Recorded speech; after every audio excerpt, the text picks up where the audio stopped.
What's up guys? Welcome back to my YouTube channel. For today's video, quick tutorial ito. So magbabalik tayo tutorial at meron naman ako sa inyong ipapamahagi na pwede nyo mapakinabangan. So ito guys, na matagal-tagal tayong hindi nakapag-share ng mga tutorial na videos dahil minsan dumadaan tayo sa maraming pagsubok. Ayan. So minsan kailangan natin na meron tayong ipa-priority na bagay at meron tayong inaayos or kailangan natin ng pahinga. So, minsan nabu-burn out tayo sa ating mga ginagawa sa mga dumadaan sa atin sa buhay. At meron tayong kailangan i-priority. So, ayun guys, nawala ako na tutorial no, ng aking mga niche or aking content.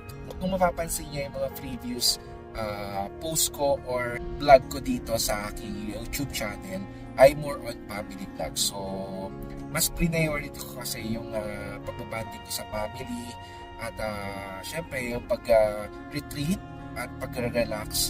In-enjoy lang natin para at least no, mawala yung mga stress. Lalo sa nangyayari ngayon dito sa Pilipinas. Ang daming nangyayari guys, no? Politiko, issue, kumbaga bakbakan doon, bakbakan dito. Ang dami-dami guys, no? At nakaka-stress yan at nakakadagdag yan sa ating mga pasakit sa buhay, lalo tayo mga Pilipino, no? Ayan guys, at sana masolusyonan yan agad at kung sino yung nagkasala, makulong. So, ayan guys, no? Dahil sinishare ko sa inyo to dahil ito, first time na naman or magbabalik na naman tayo sa tutorial na pag-share ko sa inyo. Ayan, so kailangan ko kasi ng time para mag-relax at minsan sa mundo ng YouTube or sa mundo ng content creation, minsan hindi mo maiwasan talaga na mababurn out ka.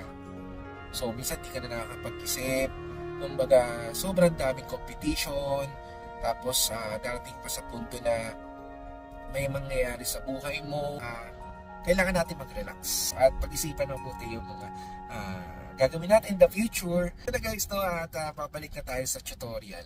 So meron pa rin naman tayong mga travel vlogs. Siyempre, kailangan natin yan mag-relax din kasama ang family bonding.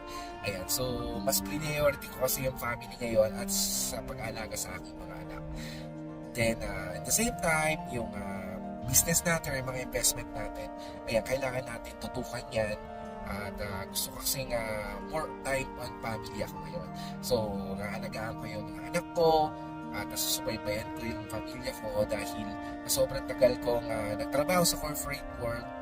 Bali, yan, bumabawi ako guys. So, ayun guys, sasamahan nyo ako at sana supportahan nyo pa rin ako ngayon dito sa aking YouTube channel at papasalamat ako dahil hindi niyo ako iniiwan at kahit paano meron pa rin nanonood sa aking channel.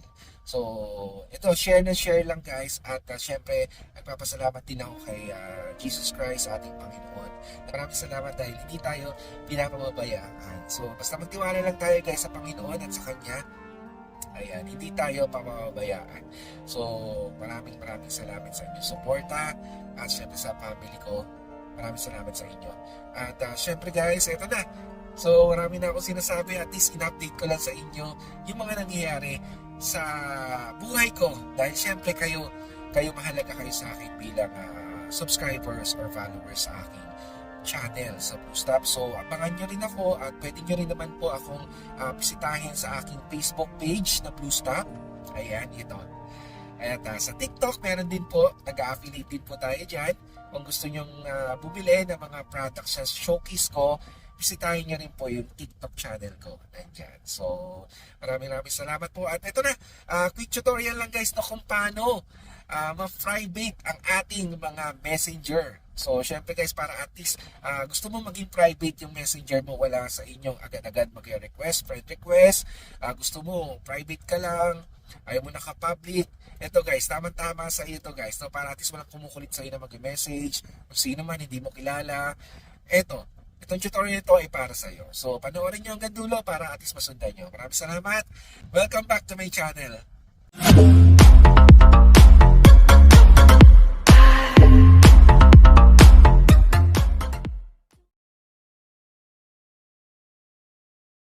So ito guys, no, make sure updated ang ating mga messenger.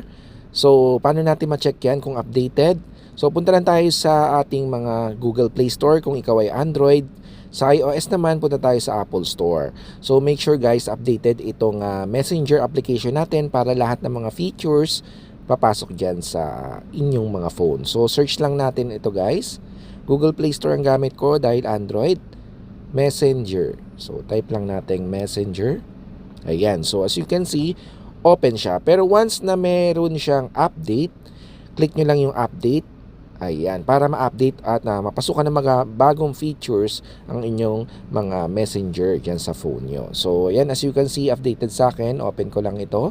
Pero guys, pag wala sa inyo nakalagay na open as update, ayan, update nyo lang siya. Kasi maghihingi ng update yan at i-install nyo yung bagong update para at least, diba, lagi tayong updated sa ating mga Messenger. So ito guys, nandito natin, open na natin to. So as you can see, meron ditong menu sa baba. So click lang natin yung menu option dito, yung 3 dot line sa baba. Yan. Then hanapin natin itong settings. Click lang natin itong settings natin. Ayan. So scroll natin siya. Once na pimindot ang settings, hanapin naman natin itong privacy and safety. Ayan. Itong privacy and safety ang ating hanapin at i-click.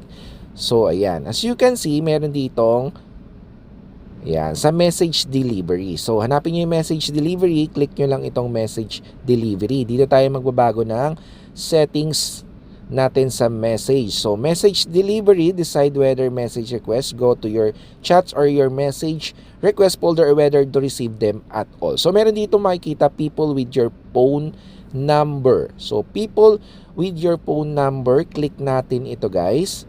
Papakita ko sa inyo at ano ang ipapalit natin. So, ang default niya is message request. So, click natin itong don't receive request. Yan, don't receive request.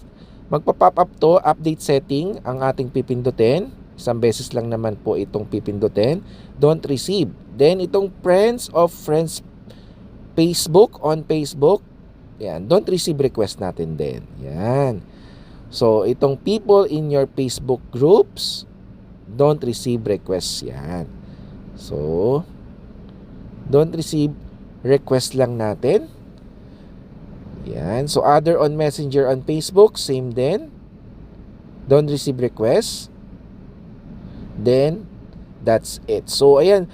Make sure na don't receive request lahat, guys. Pero depende sa inyo, guys, kung ano yung pipiliin nyo. Pero kaya nga, ito tinuturo ko sa inyo para ma-private ang ating messenger. Hindi kahit sino-sino ang magpe-friend request sa atin or mag-chat sa atin. Make sure na don't receive request na lang. So, ayan lang naman ang ating tutorial for today. At bagong-bago lang ito, guys, na update ni Messenger. At sana may natutunan ka. Siyempre, guys, kung nagustuhan mo itong video na to, click subscribe kung di ka pa nakasubscribe. At share mo na rin ito sa family and friends para alam nila na merong gantong channel sa YouTube na nagbibigay tutorial. So maraming salamat. Have a nice day.